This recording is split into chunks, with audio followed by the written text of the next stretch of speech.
Hello and welcome. Today on Your Questions Answered, I've got a couple of questions from the square edge video, so where I was showing you how to joint the edge of a board square using a hand plane. So just for a quick recap on that video for those who are unaware, I showed it how to do it with a straight blade or a blade with the edges or corners rolled like I like to do, and I also covered how you could actually do it if you had a camber on your blade, because there's a lot of you out there that like using cambers to stop the plane tracks. So that question here from Kevin Streeters 2431, just trying to figure out how to use cambers on the blade. Does this mean that the edges don't cut, or does it mean that the edges just cut less from the center? And if this is the case, why use a camber at all if it reduces the width of your shaving? And I have another one here from K-Nod88.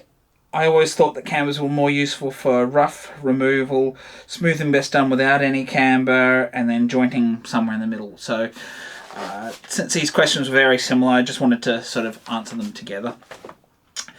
First up, I just want to say that yes, cambers are best suited for rough removal, and if we look back through a lot of the books like Ribot's books and a whole bunch of others that I've seen text excerpts from, the camber is really only talked about in terms of a four-plane rather than on smoothing planes, and it's much later that we start seeing cambers talked about in terms of on smoothing planes to stop plane tracks. So what is the point of the camber? Well, the point of the camber that people use these days is that they'll have a very slight camber on the edge of your blade. You'll see it very commonly mentioned. And so a very slight camber is done to remove or prevent what's called plane tracks. And I'll show you on this scrap here, I'll just show you some comparisons in a minute so you'll get a better understanding of what an actual plane track is. And I will leave the video below where I went into how to prevent plane tracks without using cambers for those of you that are interested. The purpose of the camber, just like when you roll the corners, is that yes, it does slightly reduce your shaving width. And across an entire piece, it might mean that you have to do one more pass with the hand plane, which is negligible in my opinion. So with the camber, what does it do? Well, yes, essentially with a camber, you're only really hand planing in the middle on the deepest part of the camber, and you will get a slight curve to the surface when you've got a very shallow camber. And the idea is that as you come through the shaving, it slowly tapers the shaving out, and so you don't have a square edge that you get on a hand plane, which will actually leave a line on your work when you're face planing. And that's the whole purpose. It prevents that plane track, or the little ridge that you'll get. Yeah, that's why you want to use a camber, or you want to roll the corners, and that is the whole purpose of it. It will reduce the shaving width slightly, and I did do another Your Questions Answered targeting the width of it in relation to rolling the corners, and so I'll leave that down below where I went into a little bit more explanation as to why and how I do that. And as for smoothing best done without a camber, well, if you look through a lot of the older texts, they don't even really mention it, but I believe it was kind of just thought of that the rough removals would have a large camber, and on any of the other ones when they were sharpening them, just by the purpose of hand sharpening them, they would end up just naturally rolling the corner of the blade slightly, whether that is on a very canted stone that was dipped out, or just through doing maybe a figure-8 method when sharpening. It would actually just take the sharp edge off the corner, and that's where I got the rolling of the corner from. It's where I saw Paul Sellers mention it as well, is that in sharpening with a figure-8, you'll get that method, and so I adopted it for not doing the figure-8 because I can't stand using a figure-8 method for sharpening, and so I just roll the corners, as you've seen me use a number of times. So they are the two different ways to achieve the same purpose, camber or rolling the corners, but it's going to have the exact same effect as when you plane through. It's going to taper the shaving out so you don't get that square ridge that a square through plane blade would do. And so on a smoothing plane, especially, that's a special, unless you got it very, very finely set, and even then, you're best to roll the corners. And as J-Knot said here, when it comes to jointing, it's not really somewhere in the middle. When it comes to jointing, if you're just jointing the edge and you're not using it for referencing, say, flattening top of a workbench, you don't actually need any rolling of the corners or any camber at all. A straight through square blade, which is what you would have seen traditionally on jointing planes, because they're used for jointing edges of a board, so you don't really want any camber, you don't really want anything, you want it nice, flat, square across, and so it's best to leave the blade flat, square across. But in my case, rolling the corners doesn't actually stop you or affect you doing that, and so that's why I just do that to all my blades.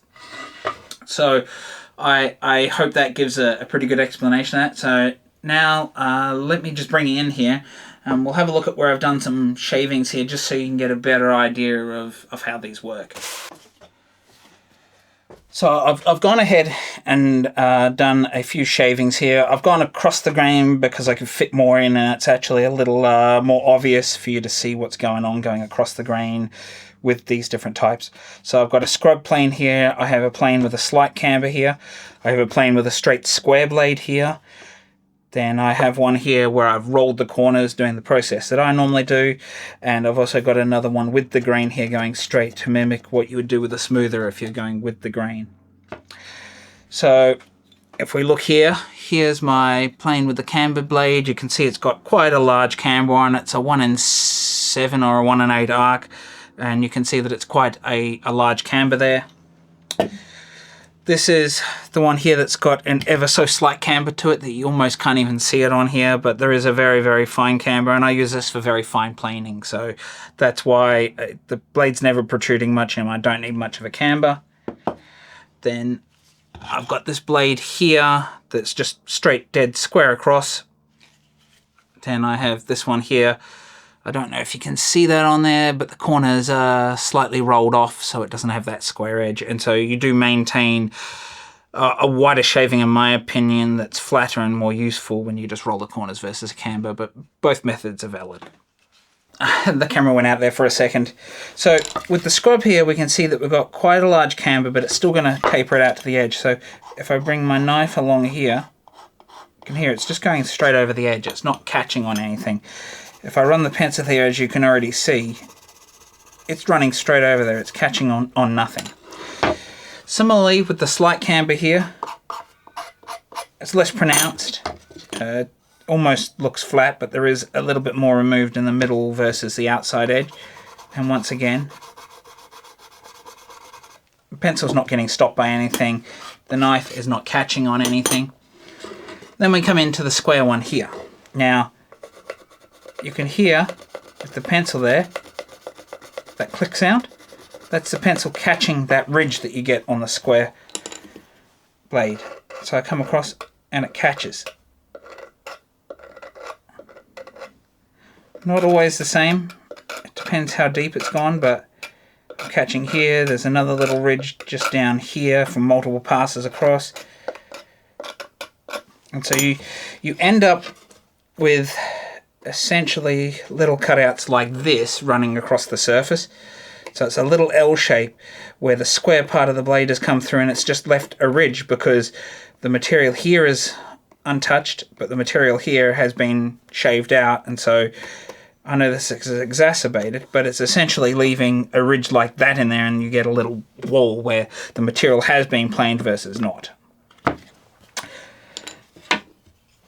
And I just wanted to show the other one on the square here with the grain, that we've got the same sort of thing happening here. We've got this little ridge,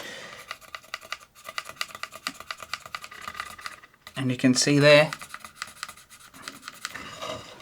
the pencil's sort of catching it as well. And you can hear it as well. So that's what we get there. And then this one here is my roll corners one. I just wanted to show you the same thing. Knife effortlessly goes across here.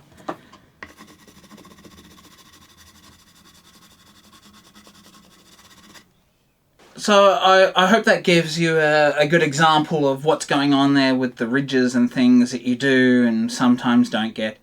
And I thought that was the best way to try and show you what it is. Now, that's going to vary a little bit based on the timber you're on. It's going to be more noticeable on softwoods versus hardwoods, and if you are hand planing the surface right across, you could chase the ridges across until it disappears off the side, and then your last shaving might have the edge of the blade hanging off the end, and that's certainly one way, but I don't see the purpose of doing that and keeping that blade square, especially for something like a smoother, where you might want to come in and spot smooth across the surface. And so, in my opinion, rolling the corners is best. Other people like to use the Cambers, and both are valid ways, both work, so it's really up to you to choose what it is you want to do and what's the easiest to go about doing. And I do explain more of that in the one where I say, in the video where, which I'll leave down below, the video where I go into a little bit more depth on how to prevent plane tracks, because that's what those square ridges are really referred to, as hand plane tracks, without the Cambers. So do check that out below. So if you like this video, please do like and subscribe down below. Sound off in the comments and add your thoughts about what you prefer to use in this situation, Cambers or rolling the corners, or maybe not doing any of it at all. I'm curious to see what other people get up to out there, and maybe we can add to this conversation and build some more answers for these people asking these questions here, and I think it'd be a great topic of conversation. And until next time, bye for now.